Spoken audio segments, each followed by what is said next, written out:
Baik, izin opening dulu ya, Kak. Oke. Halo semuanya. Selamat datang di Podcast Andi.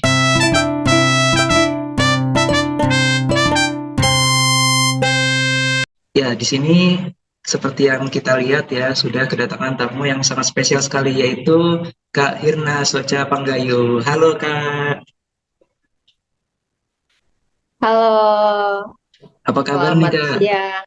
Selamat siang juga, Baik, Kak. Alhamdulillah. Alhamdulillah. Gimana nih, Kak, puasanya? Alhamdulillah lancar. Seperti Alhamdulillah. bulan, seperti bulannya ya lancar ya. Iya. Oke Kak, nah jadi di sini tuh mengenai podcast yang membahas tentang musik-musik gitu Kak. Intinya berkaitan dengan Ya. musik, baik itu tentang genre musik, mula kenal musik, dan lain sebagainya gitu Kak. Nah, jadi sebelum kita ke ke dalam nih, ke yang apa namanya, ke yang intinya, kita mau kenalan dulu nih sama musiknya Kak Soca ini. Nah, Kak Soca ini awal mula kenal dengan musik tuh dari kapan sih, Kak? Awal mula kenal dengan musik dari kecil ya, karena kebetulan kedua orang tua saya adalah musisi dan yang berkiprah di musik agak lama itu ayah saya. Jadi memang sejak kecil saya diperkenalkan musik oleh keluarga, terutama oleh ayah saya. Kemudian saya mengembangkan bakat dan potensi ya Hmm. dari sejak kecil TK, kemudian SD mulai ikut-ikut lomba dan festival, SMP, SMA hingga kuliah di salah satu perguruan tinggi di Bandar Lampung ya, Ya, benar. Universitas Lampung, alma mater saya tercinta, FKIP Pendidikan Sendra Tasik pada waktu itu. Wah, seru banget tuh, Kak. Nah, tadi Kakak kan kuliah nih di Unila. Nah, Hmm. Kakak ini gimana sih, Kak? Apa proses kuliahnya itu? Saya dengar-dengar tuh Kakak prodi Pendidikan Tari tahun 2015 ya, Kak? Ya, betul, 2012 dulu.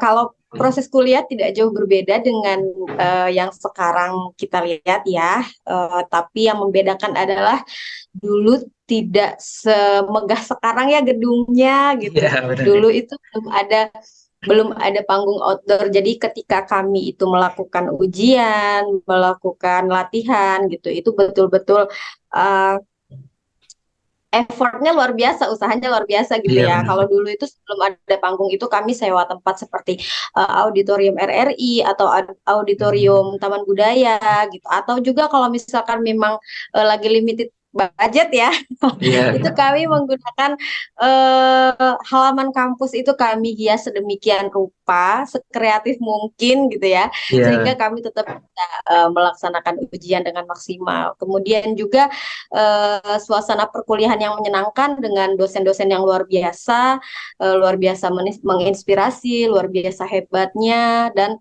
satu yang paling saya ingat di eh, pendidikan seni tari Universitas Lampung itu dosen-dosennya tidak pelit nilai gitu ya. Jadi beliau-beliau itu memberikan nilai betul-betul sesuai dengan kompetensi dan skill mahasiswa-mahasiswanya, dan kami banyak sekali mendapatkan kesempatan untuk berbagi praktik baik kepada teman-teman yang lain. Kemudian kami diberikan ruang untuk tampil tidak hanya di kampus saja gitu ya, tapi Iya, di benar, Kak.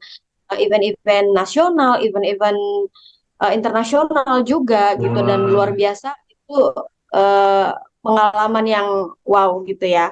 iya, benar. Terutama kakak-kakak tingkat saya waktu itu yang ke Amerika gitu ya, luar biasa, itu menjadi Wah, luar biasa. motivasi ya, Iya. inspirasi yang luar biasa kita semua. Wah, keren banget nih perjalanan dari kuliahnya Kak Soca dulu ini.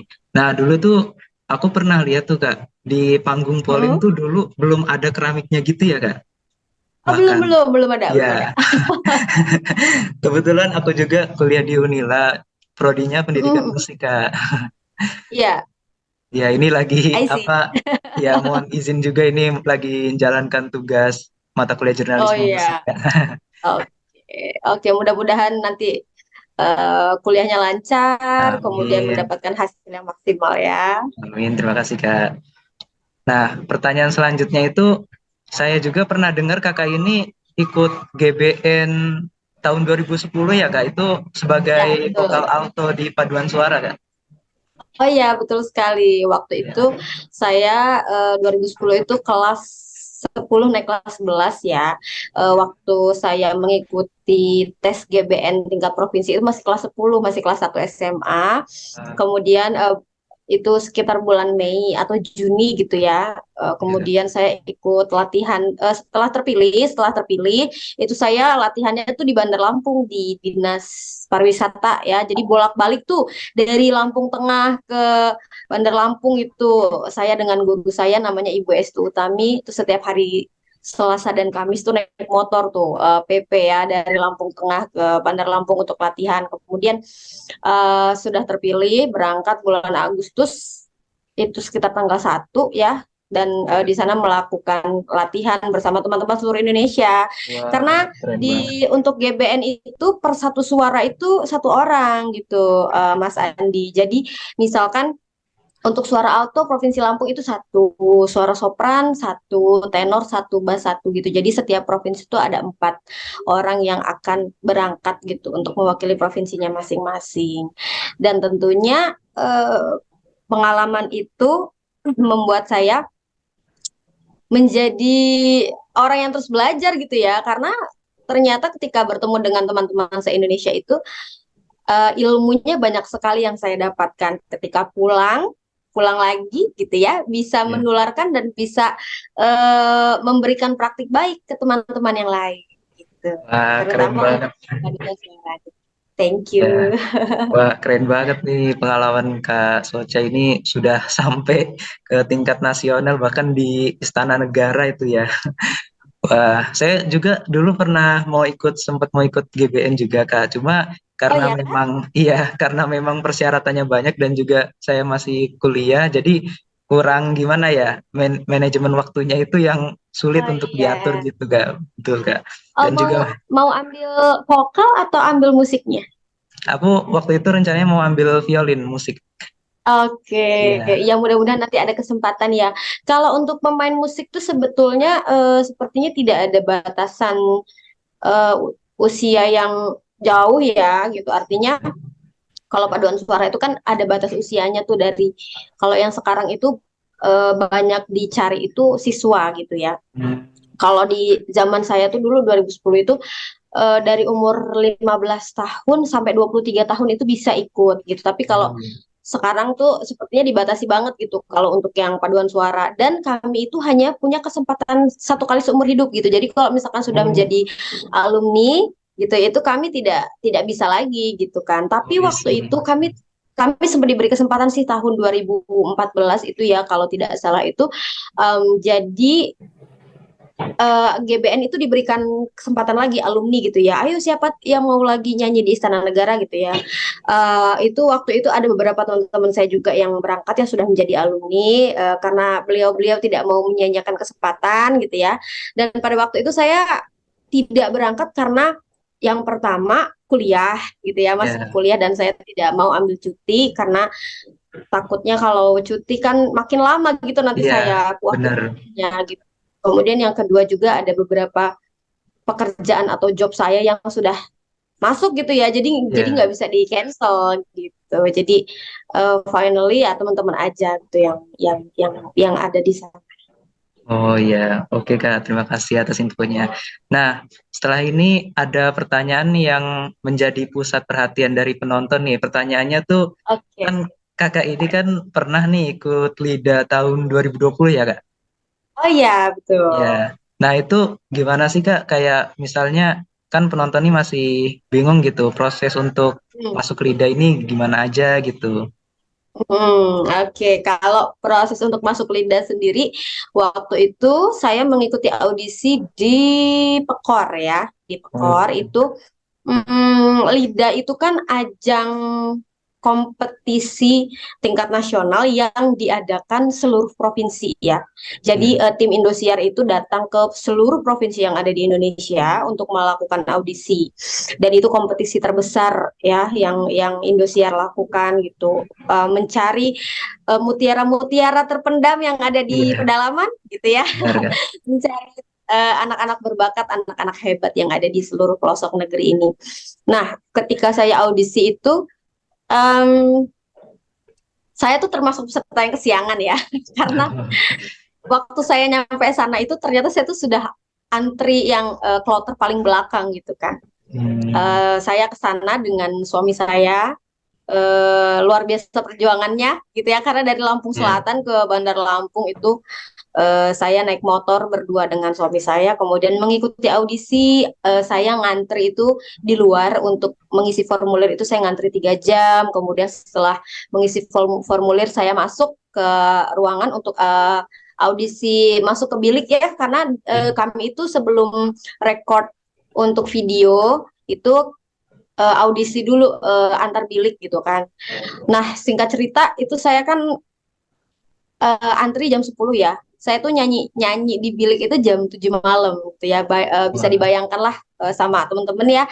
sama kalian semua itu berapa lama gitu kita untuk mengorbankan waktu, mengorbankan tenaga kita gitu ya. Dan saya tuh terus terang baru pertama kali itu ikut ikut ajang kompetisi yang audisi gitu ya, seperti itu gitu. Ya. Awalnya kaget gitu, shock. Wah, ternyata eh, teman-teman yang pengen jadi artis itu perjuangannya sangat luar biasa gitu ya, ngantri gitu kan, lapar haus, dan ketika kita mau sholat itu antrian kita tuh harus dijagain gitu. Kalau misalkan kita pergi gitu aja ya Iya, antri lagi kan gitu, iya. wow gitu. Jadi suami saya itu gantian antri gitu kan, Oh ketika saya iya. makan atau ketika saya sholat itu suami saya yang antri. Kemudian masuk bilik itu habis azan Isya itu saya audisi, kemudian ya nyanyi layaknya teman-teman yang lain audisi. Tapi di situ saya lama gitu karena saya diwawancarai sama tim dari Indosiar gitu ya, dari mulai pekerjaan, kemudian karena mereka tahu saya ini adalah guru gitu ya setelah baca biodata saya gitu. Jadi pertanyaannya banyak gitu seputar tentang di sekolah, dunia pendidikan itu seperti apa gitu, dan kira-kira nanti kalau saya berangkat gitu apakah nggak apa-apa gitu meninggalkan Iya. pekerjaan gitu. Nah, kebetulan karena waktu itu saya masih honor gitu ya, jadi minta izin sekolah dan alhamdulillah lancar semuanya diizinkan. Nah, setelah saya masuk bilik, saya lolos tuh ke video booth gitu, ke Wah, video booth keren. saya lolos. Terus di video booth juga untuk nyanyi tapi pakai alat musik gitu ya. Jadi nyanyi diiringin sama alat musik. Kalau di bilik itu nyanyi benar-benar no alat musik, jadi benar-benar akapela banget lah ya gitu. Kita Iya, kita kita asli gitu dan nggak pakai mikrofon gitu.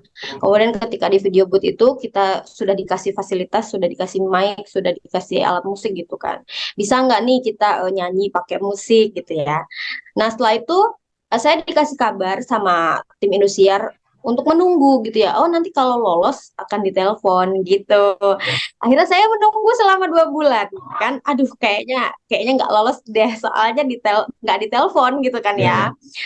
Em, Waktu itu juga berbarengan dengan tes CPNS 2019. Pada waktu itu pengumuman saya nggak lolos berkas, dan itu saya sempat, waduh, cita-cita mau kemana nih gitu kan. PNS tidak lolos, kemudian LIDA juga tidak ada kabarnya gitu kan. Nggak lama dari itu saya ditelepon dari Indosiar. Kebetulan saya tuh nge-save nomor teleponnya Indosiar kan. Wah, ada apa nih gitu nelpon. Kebetulan saya lagi off air gitu kan. Jadi nggak bisa angkat telepon. Terus saya minggir turun-turun ke bawah gitu, minggir sebentar. Saya angkat teleponnya dan ternyata saya lolos gitu. Tetapi lolos itu bukan langsung jadi wakil Provinsi Lampung, audisi lagi di Jakarta. Jadi audisi lagi, saya tanya berapa orang yang audisi dari Provinsi Lampung. Oh, ada 7 orang gitu. Nanti diambil 2. Siapa saja lawan-lawan saya gitu kan? Saya Iya, harus tanya gitu biar untuk menenangkan hati gitu kan iya ya. benar. Kemudian namanya ABCDE, wah itu kiprahnya sudah tidak asing lagi di dunia musik, apalagi mereka itu walaupun usianya di bawah saya gitu, tapi pengalaman untuk ikut audisi itu udah udah luar biasa dari mereka kecil gitu. Mereka udah memang audisi itu udah makanan mereka gitu kan ya. Wah, saya sempet aduh gimana nih gitu kan. Sempet galau, sempet nggak mau berangkat, cuman suami saya lagi-lagi support luar biasa gitu ya. Ayo, ayo, ayo Ma, kita berangkat gitu kan. Oke, fine gitu. Akhirnya saya berangkat ke Jakarta, kemudian audisi di sana dan luar biasa melewati proses syuting dan lain sebagainya ya. Iya Kak. Saya itu sudah make up dan lain-lain dari jam 9 pagi dan saya dapat kesempatan nyanyi itu jam setengah satu pagi. Jadi dari Iya. jam 9 pagi hari ini sampai besok pagi gitu saya baru nyanyi gitu ya. Itu saya itu dapat urutan tiga terakhir bersama empat provinsi yang lain gitu. Akhirnya jam 3 subuh itu langsung diumumkan secara langsung gitu ya bahwa saya lolos dan satu teman saya Mayang dari Lampung Timur itu yang lolos. Kemudian ketika lolos kami siap-siap gitu ya. Kemudian kami juga cari supporter, kemudian kami pamit dengan orang tua gitu kan. Setelah itu berangkat lagi tanggal 18 Januarinya itu berangkat lagi dan kita sudah di sana itu sudah disiapkan asrama. Jadi kita di sana itu tinggal di asrama, segala makan, kemudian kostum kita itu sudah diurusin semuanya sama Indosiar. Wah, Pokoknya kita tinggal terima bersih ya, iya. berikut dengan coachnya juga gitu. Treatment-treatment di sana yang luar biasa dan hal itu tuh sangat berkesan gitu ya ketika kita kembali. Menurut saya itu bukan sebuah kompetisi menurut saya, tapi itu tempat belajar gitu ya. Bagi Iya saya itu benar tempat ya. belajar. Semua orang mendapatkan kesempatan itu gitu. Akhirnya saya di sana mendapatkan kesempatan sampai dengan top 24 menuju top 18 dan akhirnya garis tangan saya, rezeki saya sampai di situ. Akhirnya finally saya pulang dengan beberapa pengalaman yang sudah saya dapatkan di sana, alhamdulillah bisa menjadi ilmu baru yang bisa saya terapkan untuk anak-anak di sekolah. Wah, menarik banget nih ceritanya Kak Soca. Nah, guys, tadi itu kalau kalian mau ikut LIDA, nah itu tadi ya proses-prosesnya dari Kak Soca. Nah, jadi di podcast kali ini tuh kan mengusung tema upaya melestarikan musik dangdut di zaman sekarang. Nah, Ya, kakak ini kan sudah apa namanya ya sudah mendapatkan pengalaman gitu dari LIDA. Nah, siapa sih musisi yang menginspirasi kakak itu untuk ikut LIDA? kalau musisi yang menginspirasi banyak ya, karena kebetulan juga saya mengidolakan beberapa musisi dangdut seperti yang pertama Bapak Haji Roma Irama, kemudian yang kedua Bunda Elvi Sukaisi, dan juga Bunda Rita Sugiarto, dan juga penyanyi-penyanyi dangdut yang lain ya seperti Bunda Inul, Lesti, Rara gitu ya. Jadi saya itu suka dengan semua penyanyi dangdut yang punya ciri khasnya masing-masing dari penyanyi dangdut senior sampai dengan yang um, jebolan ajang gitu ya, Oh jebolan iya. ajang-ajang di Indosiar gitu. Saya sangat mengikuti gitu. Wah, itu dia guys. Jadi inspirasi ataupun sumber-sumber untuk Kak Soca ini sampai di lidah itu guys. Nah, selanjutnya itu gimana sih Kak? Ini em, kakak ini ada project apa lagi gitu di waktu dekat ini?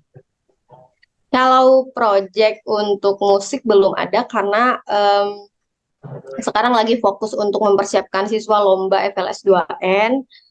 Jadi saya vakum sementara gitu ya, karena Iya. benar-benar harus fokus gitu. Karena ketika kita dikasih amanah untuk melatih siswa, saya harus fokus dulu gitu. Tapi kalau cita-cita pengen punya single lagi, Ya. kemudian pengen off air lagi, tentunya iya gitu. Dan um, mungkin dalam waktu bisa dibilang bukan dekat lah ya, masih beberapa bulan lagi lah nanti setelah selesai gitu kan, setelah selesai pekerjaan yang ada di sekolah, kemudian sekiranya pekerjaan di sekolah itu sudah agak lengang gitu, baru saya bisa melanjutkan pekerjaan saya yang lain gitu ya. Karena Iya kan benar. memang saya eh, yang saat ini pekerjaan saya yang utama saat ini adalah seorang guru gitu, seorang guru yang memang banyak waktu di sekolah gitu, habis waktu di Ya. sekolah gitu. Tapi kalau untuk nyanyi off air masih, tetapi waktunya tidak sebanyak di sekolah seperti itu. Wah, oke Kak. Itu tadi kan pertanyaan terakhir tuh. Nah, ada nggak sih Ya, Kak apa kayak closing statement tentang musik gitu? ya. Kalau saya lihat tadi kita membicarakan tema tentang bagaimana kita melestarikan musik dangdut, tentunya dangdut ini kan salah satu musik akulturasi ya, musik Ya, akulturasi yang berasal dari Melayu dan juga India gitu. Mungkin tidak banyak orang-orang atau anak-anak remaja yang menyukai dangdut gitu karena dangdut ini kan banyak sekali ya, ada dangdut klasik, ada dangdut koplo, ada dangdut pop gitu kan. Kalau kita untuk melestarikannya tentu saja yang pertama kita harus mencintai dulu. Kita harus mencintai dulu musik-musik yang ada di Indonesia khususnya dangdut gitu ya. Dan juga kita harus bisa menghilangkan paradigma gitu ya bahwa kalau dulu kan ada paradigma itu, wah dangdut itu adalah musik yang ada di kampung gitu ya, atau musik kampungan gitu kan, sampai ada lagunya dangdut itu musik kampungan gitu kan ya. iya, Padahal sebetulnya tidak gitu kan, tidak gitu. Kenapa dikatakan musik yang banyak beredar di kampung? Mungkin karena isi listening gitu ya, karena isi listening dan orang-orang yang menyukai juga adalah orang-orang yang ya yang suka mendengarkan sambil bekerja mungkin gitu kan ya, iya, sambil ada di hajatan itu kan sering tuh kita iya, dengerin ya lagu-lagu dangdut kayak gitu kan. Nah, untuk melestarikannya tentunya kita harus mencintai budaya kita dan kita harus menyadari gitu bahwa banyak hal istimewa yang ada di dangdut gitu ya. Kemudian yang kedua kita juga harus menghilangkan paradigma bahwa oh kalau nyanyi dangdut itu harus bergoyang yang mungkin kita bisa melihat di zaman sekarang ya, apalagi zaman sosial media, oh goyangnya harus seperti ini gitu kan ya, enggak juga gitu kan ya, iya, tidak harus gitu. Bagi saya itu menyanyi itu adalah menyampaikan rasa, menyampaikan cerita gitu ya, tanpa bergoyang-goyang yang mungkin jungkir balik iya, atau bagaimana gitu ya. Kalau memang kita menyanyikannya penuh dengan rasa, maka lagu itu akan sampai ke penonton. Kita ambil contoh ketika masanya Bunda Rita, Bunda Elvi itu dangdut klasiknya luar biasa. Lagunya memiliki pesan yang bagus-bagus. Bapak Haji Roma Irama sampai sekarang lagunya eksis, tidak hilang gitu ya. Kemudian sempat sempat hilang, sempat tidak bergaung gitu ya karena mungkin tergerus dengan musik genre lain. Dan dulu yang suka lagu dangdut itu tidak seusia kita gitu ya, tapi iya, bapak-bapak ibu-ibu gitu. Nah ketika muncul seorang Lesti Kejora, Rara, Putri dan teman-teman alumni jebolan pencarian bakat dangdut lain gitu, akhirnya dangdut itu dicintai lagi oleh masyarakat yang usianya mungkin di bawah 20 tahun gitu ya, mendengarkan lagu Kejora, kemudian mendengarkan lagu Zapin Melayu gitu kan dengan genre yang disesuaikan mungkin dengan usia gitu ya. Akhirnya anak-anak itu akrab gitu kan, akrab gitu. Oh, dangdut itu ternyata bisa dinikmati juga gitu kan, tidak harus bergoyang yang bagaimana-bagaimana tidak gitu, tetapi ya itu tadi yang penting feel-nya rasanya sampai gitu. Jadi buat teman-teman yang menyaksikan ya, yang suka lagu dangdut, kemudian yang suka mendengarkan gitu, yang suka kepo-kepoin, mari sama-sama kita lestarikan budaya Indonesia, salah satunya yaitu musik dangdut. Mudah-mudahan tetap lestari dan juga tidak hilang di telan bumi. amin. Terima kasih Mas Wah, Andi, terima sukses kasih selalu banyak ya. Kak Soca. Nah, itu dia ya guys, closing statementnya keren banget. Nah, untuk selanjutnya itu saya mohon maaf nih Kak bila saya merepotkan Kakak ini selama podcast, dan juga terima kasih banyak atas kesempatannya dari Kak Soca sendiri telah meluangkan Sama-sama. hadir. Iya, Kak.